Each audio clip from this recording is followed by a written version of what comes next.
તો આપણી પણ જવાબદારી છે. ખાડો પડી ગયો ત્યાં ફોન કરે, નગરપાલિકા વાળાને કહ્યું તમે જયેશભાઈ એવું થાય નહીં થાય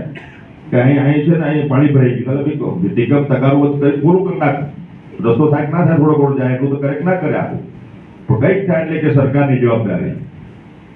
ત્યાં આ કામ કરી શકતું આ, એટલે કે આપણી પણ જવાબદારી છે. એની જવાબદારીનું ભાન એને પણ કરાવવું પડે. આપણે ત્યાં એક એવી કહેવત છે કે વિનાશ કાળે વિપરીત બુદ્ધિ. સરકારના જે મંત્રીઓ છે એ કદાચ ભણેલા પણ હોય પણ ગણેલા નથી. ક્યાં શું બોલવું, કેવું નિવેદન આપવું, એમને કોણે ખુરશી ઉપર બેસાડ્યા છે એ મંત્રીઓને ખબર જ નથી. ખાલી એમને એટલી જ ખબર છે કે આપણને સરકારે આ ખુરશી આપી છે એટલે આપણે આમાં બેસવાનું છે. કામ તો જનતા એમની જાતે કરી લેશે, આપણે કંઈ કરવાનું નથી. આપણે શા માટે કરીએ? આપણે તો નેતાઓ છીએ, મંત્રીઓ છીએ, આપણે તો ખાલી હુકમ કરવાનો અને લોકો જાતે કામ કરી નાખે. અને કરવું પણ જોઈએ, કારણ કે જનતાનો એક નાગરિક ધર્મ છે. હવે જો જનતા પોતાનો નાગરિક ધર્મ નિભાવતી થઈ જશે તો પછી નેતાઓનો ધર્મ ક્યારે નિભાવશે? આ સવાલ અમે અત્યારે કુબેર ડિંડોરને પૂછી રહ્યા છીએ. કુબેરભાઈ, હાસ્યાસ્પદ નિવેદન આપવું, કામ કરવું, ખુરશી ઉપર બેસવું એ બધું તમને શોભે છે, પણ કામ જનતા નહીં જ કરે, કામ તો તમારે જ કરવા પડશે. નમસ્કાર, આપ જોઈ રહ્યા છો નિર્ભય ન્યૂઝ અને હું છું આપની સાથે રિદ્ધિ. પંચમહાલની અંદર એક કાર્યક્રમ હતો અને આ જ કાર્યક્રમની અંદર નેતાજીનો બફાટ સામે આવ્યો, હાસ્યાસ્પદ નિવેદન સામે આવ્યું અને નેતાજીએ તો એવું કહી દીધું કે જનતાએ પણ પોતાનો નાગરિક ધર્મ નિભાવવો પડશે.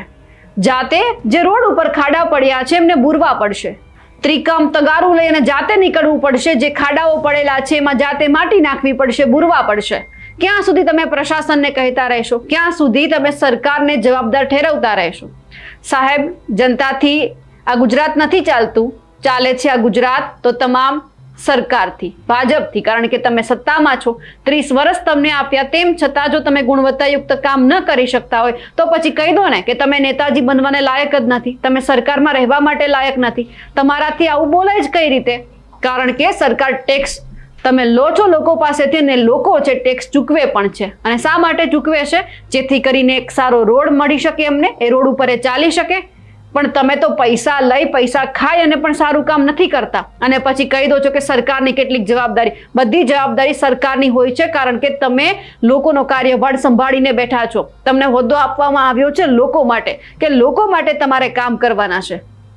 નાગરિક તો પોતાનો નાગરિક ધર્મ નિભાવી લેશે, પણ તમે તો સમજો કે તમે નેતાઓ છો, તમારે પણ તમારો નેતાગીરીનો ધર્મ સમજવો પડશે, કામ કરવું પડશે. કારણ કે તમે આ જ છો જે ચૂંટણી ટાઈમે હાથ જોડી મત માંગવા માટે જાઓ છો ને લોકો તમારો ઉધડો લેતા નજરે પડે છે. આ મત તમારો ઉધડો નથી લેતા, તમે કામ નથી કરતા, તમે આ હાસ્યાસ્પદ નિવેદન આપો છો, એટલા માટે જ લોકો તમને કહે છે. હવે તમારાથી એવું કહેવાય ગયું છે કે ક્યાં સુધી તમે આ બધું કરતા રહેશો? ખાડો પડે તો લોકો નગરપાલિકાને ફોન કરે, કંઈ પણ થાય એટલે જવાબદારી સરકારની, બધું જ માત્ર પ્રશાસન જ કરે. હા, કરવું જ પડે ને, તમે સત્તામાં છો, તમે અધિકારીઓને બેસાડ્યા છે. એક વખત તમે લોકોને કહો છો, એની જગ્યા ઉપર તમે તમારા અધિકારીઓને પણ કહી દીધું હોય કે ગુણવત્તાયુક્ત ભાઈ જરા કામ કરી લેજે, જેથી કરીને આ લોકો આપણને ફોન ન કરે, આપણે જવાબ ના દેવા પડે. તમને જો જવાબ દેવામાં આટલો જ ક્યાંક વાંધો પડતો હોય તો પછી અધિકારીઓને કહી દેવાનું કે મિલીભગત ના કરે, કોઈ પણ કામમાં કામ સીધું કરે. જો કામ સીધું થશે તો પછી જનતા છે તમારા સુધી નહીં આવે, કારણ કે નહીતર તો લોકો તમને ગાળો દેવાના જ છે કે સરકારમાં બેઠા છે છતાં તમે કામ નથી કરતા. ગમે ત્યારે ગમે વફાટ કરી દેવો. કુબેરભાઈ, આ બધી જગ્યા ઉપર સારું નથી લાગતું. તમને જે જગ્યા ઉપર બેસાડ્યા છે એમના કામ પણ તમે સારી રીતે કર્યા છે? એ વખત તમે એકવાર સવાલ તમારી જાતને ખુદને પૂછજો. હવે જ્યારે આ બધું થાય એટલે પછી તમે એવું કહી દો કે મારો જવાબ કે મારું કહેવાનું આવું નહોતું. કહેવાનું તમારું જે પણ હોય, પણ તમે કામ કરો. આપણે સૌથી પહેલા તો કુબેર ડિંડોરને સાંભળીએ કે એમણે જે રીતે લોકોને કહી દીધું છે કે તમે એક વખત તમારો પહેલા નાગરિક ધર્મ તો નિભાવી લો, જાતે ખાડા પૂરી લો. વિકાસ વિરોધી હોય, ધર્મ વિરોધી હોય, સંસ્કૃતિ વિરોધી હોય,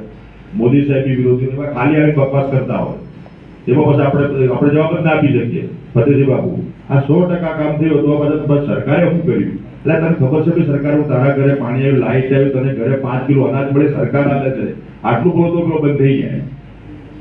કંઈક નાળિયું ના તૂટી ગયું કે રહી ગયું એની વાત કરે, આ પાછા ફોટો પાડીને એ પાછા મોકલે. બાબુ, મારે પણ એક ગામ હમણાં વચ્ચે વરસાદ પડે, મારા ગામથી જોડેનું ગામ ત્યાંથી ફોન આવ્યો ભાઈનો સાહેબ કઈ જો મેં કીધું બહાર છો કે સાહેબ આપણે પુરડી પાસે છે ને પેલો પુરડી તૂટી પોલું પડી ગયું છે પોલું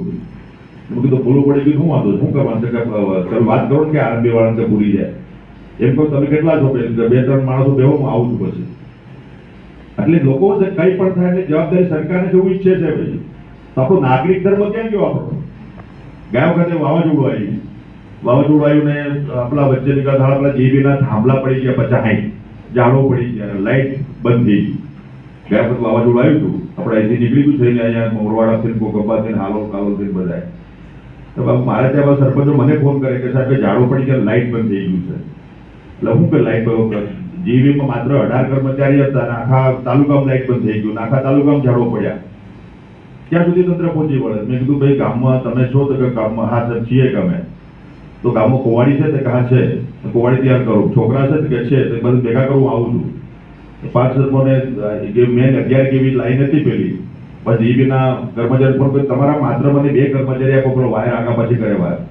તો હું લઈને નીકળ્યો પછી ચલો હવે ગામવાળા બધાને બોલાય બાપુ ફોરેસ્ટર વાળાને કીધું કે આ ઝાડો તમારા છે પણ ડખો કરતા ને આ બધા કાપીને જે લઈ જાય ઘરે લઈ જાય મેં જાહેરાત કરી મેં જાતે ઝાડો કાપ્યા તો 3-4 કલાકમાં આખો રોડ સંતરામપુરથી લઈને જીતવાન ઘોઘડ સુધી 11 કિલોમીટર રોડ ખુલ્લો થઈ ગયો લાઈટ સાંજે ચાલુ થઈ ગઈ ને લોકો ઝાડો કાપીને ઘરે લઈ ગયા કામ થઈ ગયું હવે તંત્ર જ કરે ભાઈ બધી કામ તો આપણી પણ જવાબદારી છે ખાડો પડી ગયો ત્યાં ફોન કરે નગરપાલિકા વાળાને કહ્યું તમે જઈશ એવું થાય નહીં થાય કે અહીં છે ને અહીં પાણી ભરાઈ ગયું ભાઈ ટીકમ તગારું પૂરું કરી નાખ રસ્તો થાય ના થાય થોડો જાય એટલું તો કરેક્ટ ના કરે આપું તો કંઈક થાય એટલે કે સરકારની જવાબદારી ત્યાં કે આ કામ નથી થતું આ એટલે કે આપણી પણ જવાબદારી છે એની જવાબદારીનું ભાન એને પણ કરાવવું પડે એટલે મેં પેલા કીધું કે પેલો ખાડો પડી ગયો મેં ફોન કર્યો તો કે હું આવું છું તો ટીકમ તગારું ત્યાં રાખ અરે ટીકમ લઈ આવો ને એક તગારું પાવડો લઈ આવો 2 મિનિટમાં 3 મિનિટમાં ખાડો પૂરાઈ જાય પથરા નાખી દે મેળી નાખે ખાડો પૂરી જાય ના પૂરાઈ જાય એટલે મેં એને ફોન કરીને એવું કહ્યું પછી એ લોકો 3-4 દિવસ પૂરી દીધો હવે એના માટે પાછું આરએમબી કહું પેલો આરબી વાળો કે સાહેબ પેલા મોકલું પેલો પછી બીજે ફરતો 2 દાડાથી એટલા 2 બાઈક વાળા અંદર પડે નુકસાન થાય ના થાય એટલે આપણી પોતાની પણ જવાબદારી છે આપણો નાગરિક ધર્મ જે છે આપણો મૂળભૂત ફરજો જે હકો છે આ સંવિધાનમાં જે હકને અધિકાર આપ્યા છે આ તો પેલો હકને અધિકાર આપ્યા છે એની વાત કરે છે હકની વાત કરે છે પણ આપણી ફરજો છે એને કોઈ વાંચતા નથી આપણી નાગરિકની મૂળભૂત ફરજો હકો આ પણ છે તો આપણે બધા નવા વર્ષે આ નવા સમયે મોદી છે આ શિવજીના પવિત્ર શ્રાવણ માસે મળ્યા તો નવા સંકલ્પો કરીને બધા સંકલ્પ કરવા નવા સંકલ્પ સાથે નવા આઈડિયા સાથે નવા વિચારો સાથે નવી ઉપલબ્ધિ સાથે આપણે બધા આગળ વધીએ તમારે બધાને મારી ઢેર સારી શુભકામનાઓ ધન્યવાદ ફરીથી જેમનું સન્માન કર્યું છે સન્માન થયું છે એમની કામગીરીનું સન્માન છે અને એવી રીતે બધાનું સન્માન છે કલેક્ટર સાહેબનું સન્માન થયું ત્યાં ગાંધીનગર એ કલેક્ટર સાહેબનું સન્માન નથી કલેક્ટર સાહેબના અંડરમાં આપતી પૂરી ટીમ પંચમહાલ જિલ્લાની પૂરી કર્મચારી ફ્રન્ટલાઈન વર્કર ટીમનું સન્માન છે એ તમારા બધાનું સન્માન છે મિત્રો તો તમારે બધાને મારી ઢેર સારી શુભકામનાઓ ધન્યવાદ પણ કુબેરભાઈ સાથે પણ યાદ રાખજો જો લોકો જાતે જ ખાડા પૂરતા થઈ જશે ને તો પછી જ્યારે ચૂંટણી આવશે ત્યારે તમારો સમય પણ નીકળી જશે કે લોકો તમને કહી દેશે કે આ વ્યક્તિ કોણ છે તમને જ્યારે ટિકિટ તો ભલે તમારી સરકાર તમને આપી દે પણ જીતાડવાની જવાબદારી તો લોકોની હોય છે ને સરકાર તમને મત આપવા નથી આવતી તમારી જનતા આવે છે જ્યારે તમે જનતા માટે આવું કહો છો એટલે તમે એક સ્ટેજ તમારી જે અત્યારે તમે ત્યાં હો છો ત્યાંથી નીચે આવી જાઓ છો તમારો જે ભરોસો લોકોમાં હોય છે ક્યાંક તૂટી જાય છે જો તમારે આ કાયમ ભરોસો રાખવો હોય તો પહેલા તો આવા નિવેદનોમાંથી તમે ઉપર આવો લોકોને સાંભળો લોકોના કામ કરો લોકો બધી જગ્યા ઉપર કામ કરવા માટે નથી આવતા એનાથી નથી થતું એટલા માટે તમને ખુરશી આપી છે ખાલી ખુરશી બેસવા માટે ફોટો પડાવવા માટે સોશિયલ મીડિયા માટે નથી આપી તમને કામ કરો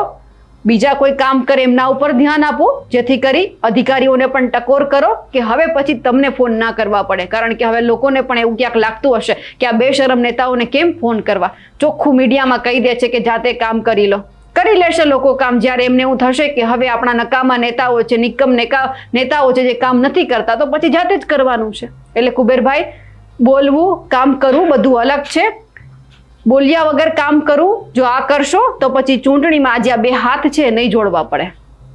અમારા અહેવાલને લઈને આપનું શું માનવું છે કમેન્ટ કરીને ચોક્કસથી જણાવજો સાથે જ અમારી નિર્ભય ન્યૂઝ ચેનલને લાઇક શેર અને સબસ્ક્રાઇબ કરવાનું ભૂલશો નહીં નમસ્કાર